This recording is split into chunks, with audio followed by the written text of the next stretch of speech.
Hello, good evening or night or morning. I'm Gabriela Suet Cepeda, and I'm going to do the presentation about Indian human rights Universal Periodic Review. Okay, I analyzed the Universal Periodic Review that the United Nations did for 2017. I didn't knew, but the Universal Periodic Reviews are from around in a period of 5 years each country.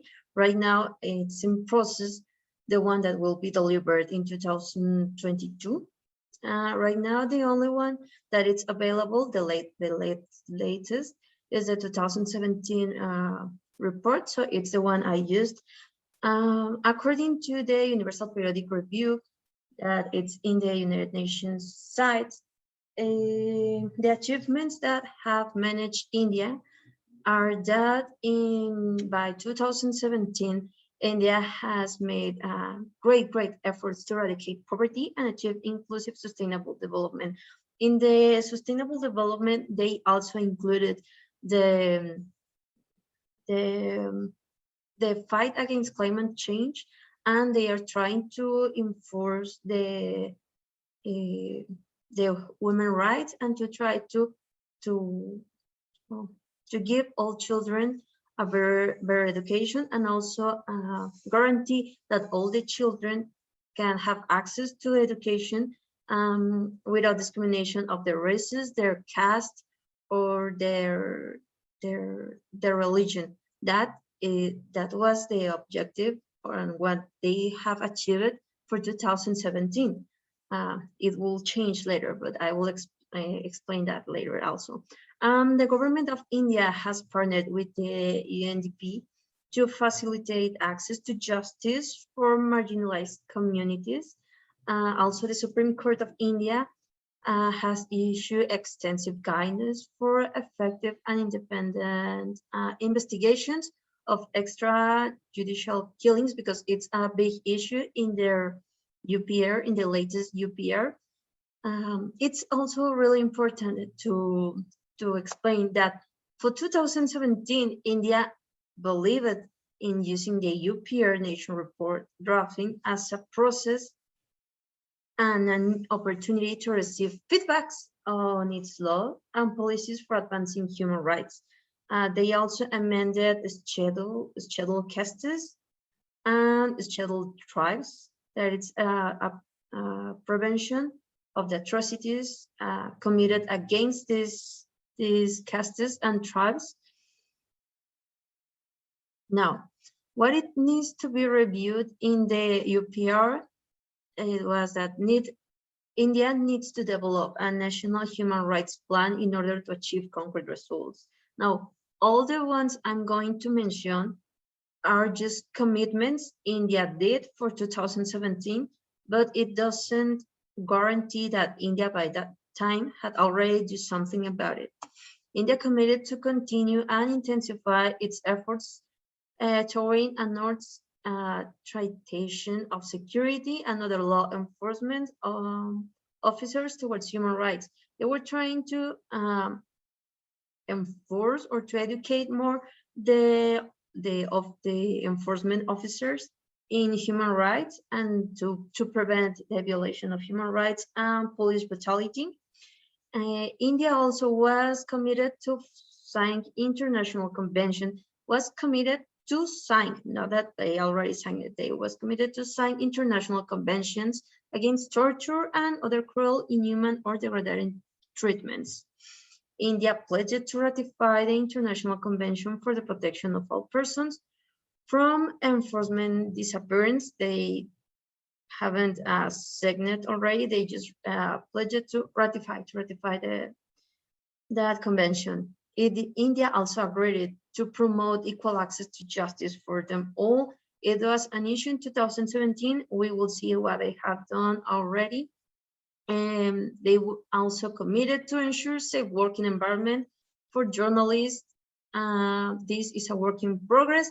It has not been achieved, and I will explain that later also. India agreed to study the possibility of eliminating any criminalization of same-sex relationships committed to ensure better protection for persons with disabilities, agreed to continue its efforts to protect children. That's an ongoing work that they have been working on it from a couple of years now. And India committed to continue its efforts and initiative for eradicating violence and discrimination against women and the empoderation of women. Now, the human rights, according to, that was in 2017, what the UPR found, and this is the report of human rights according to the National Human Rights Commission from 2017 to 2018. This is what the Indian National Human Rights Commission identified in the report. And it's that police is still used brutal force. This includes sexual assaults, critical injuries, and death. Many people dying on their arrest, and it continued the sexual abuse. Also, yeah, the violation of human rights of prisoners in jail, as I already mentioned, the illegal detention and torture, impayment of pension to retired employees. In the I didn't added in the observations of the UPR, but it was one of the main goals too. They wanted to guarantee the protection of elderlies. Also, in the National Human Rights Commission report, we have the lack of education facilities and basic amenities. This means that children has not access to basic facilities in their schools, or not in all their schools. They still need to have better infrastructure in their schools. Also, the sexual assaults and traffic on women and children continue.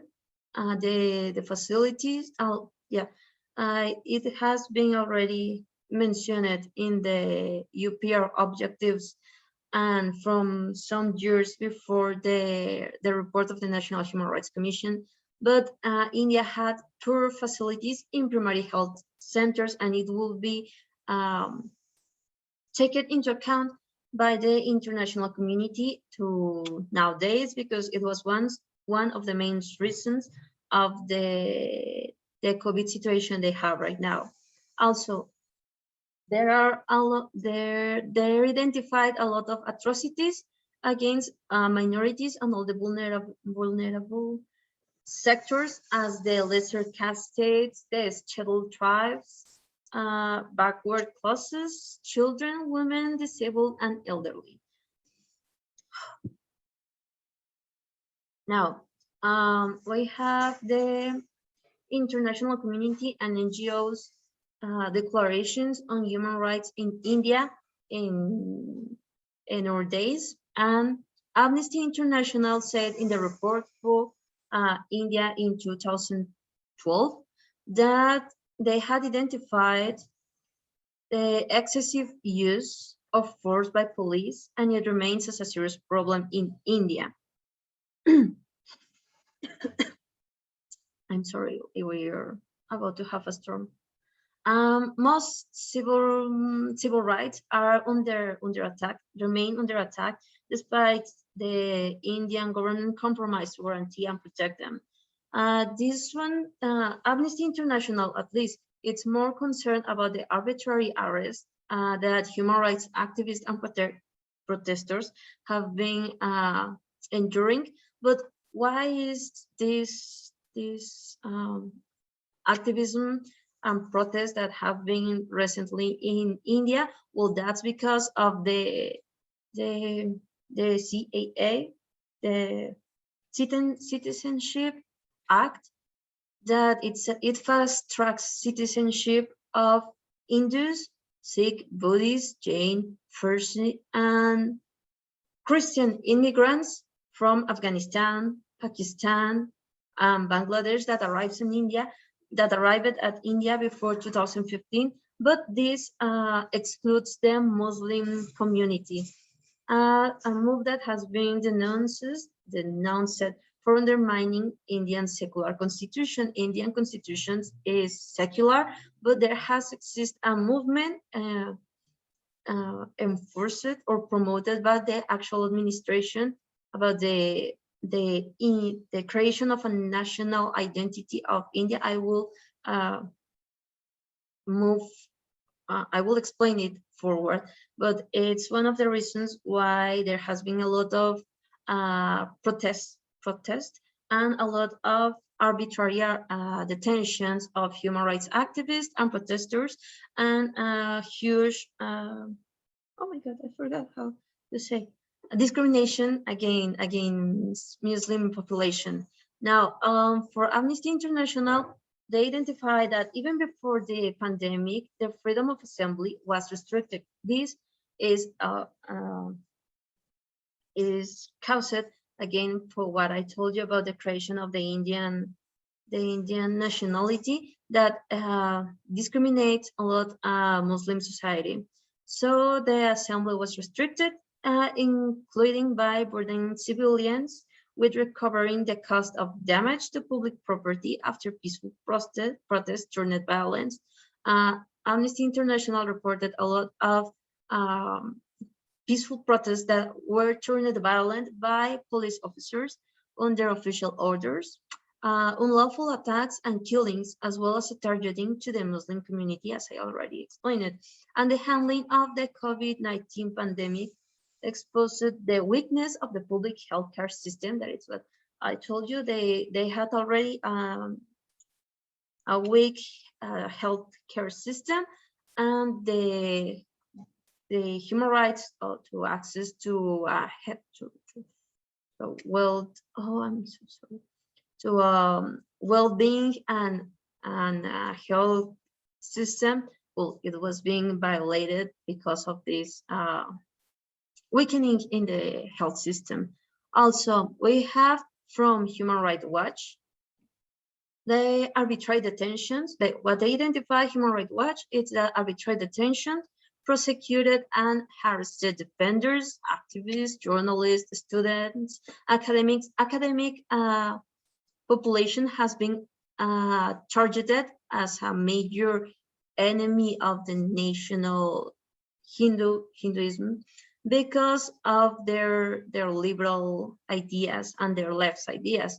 So they're criticals of the government or its police encouraged by Bharatiya Janata Party. There's also harsh and discriminatory restriction on Muslim majority areas in Jammu and Kashmir, as I explained before. Also with the COVID pandemic, the communities that were the rural communities were marginalized and harmed by the loss of livelihoods and lack of food, shelter, healthcare, and the other basic needs. And this has been not attended by the government because they are too busy trying to impose the ACC Act and trying to restrain all the protesters and the activists. Also, the Human Rights Watch identified an increase of cases of domestic violence, as it has been identified in around the whole world through the lockdown. Sexual harassment at work, it also increased, remains untouched and unidentified as a problem. The government has failed to properly implement the 2013 sexual harassment of women at the workplace law. This one was one of the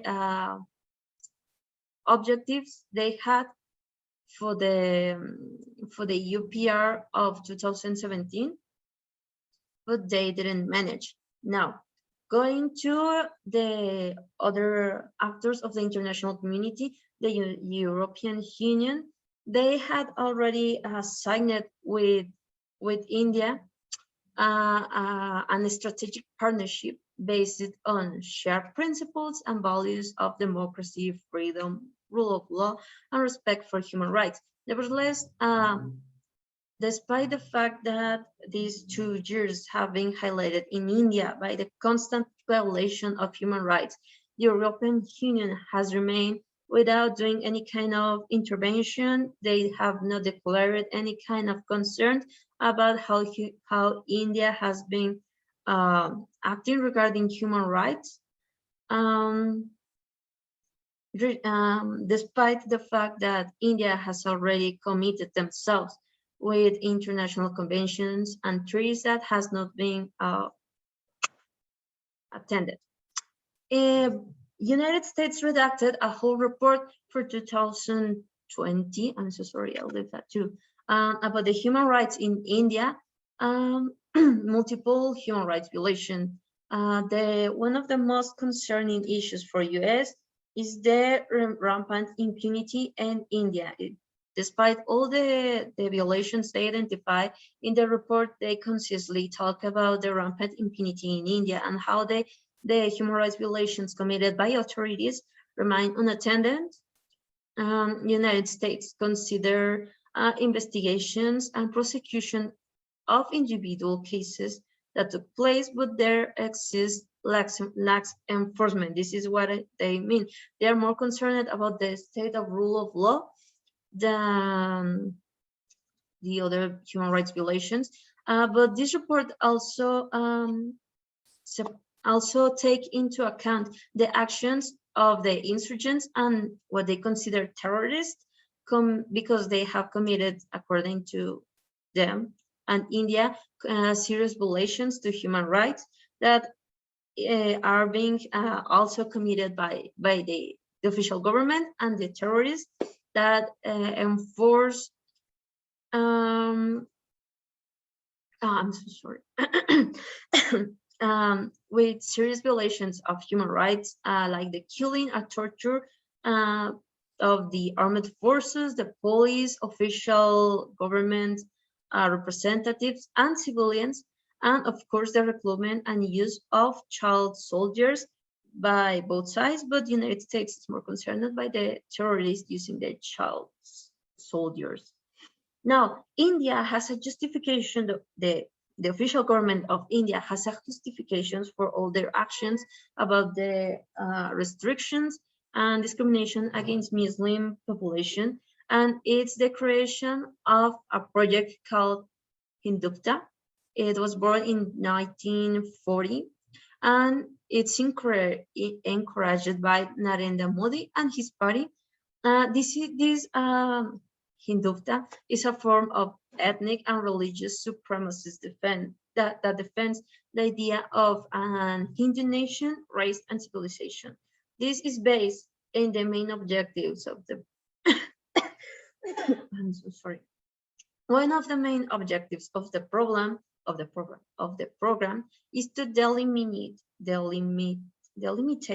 the community that forms the Indian nation. According to them, the Muslim and the Christians were converted. Their ancestors were converted in the past by colonizing powers. So allowing the presence of Muslims and Christianity in India and recognize them as Indian or as Indians, it will contaminate their whole culture, because they don't share the mythologies and culture the Hindus share between them, which suppose link to the Mother Earth. The Hindus want to reconnect with their Mother Earth, but the presence of Muslims and Christians will spoil it, as how they see. That's the Indian official government for the Citizenship Act that discriminates the Muslim population, and that has taken India in this polarized situation, because Hindutva has a huge support by the majority of Hindus, and has provoked the discrimination not just by the government but also from the society, the Hindu society towards the Muslim people. And that was all. Thank you so much for your attention. And these are my biography. by bibliography, my bibliography, I'm sorry. It's starting to rain and I need to cut before the internet goes down. Thank you so much for your attention. Bye-bye. Oh, how do I stop recording? Bye.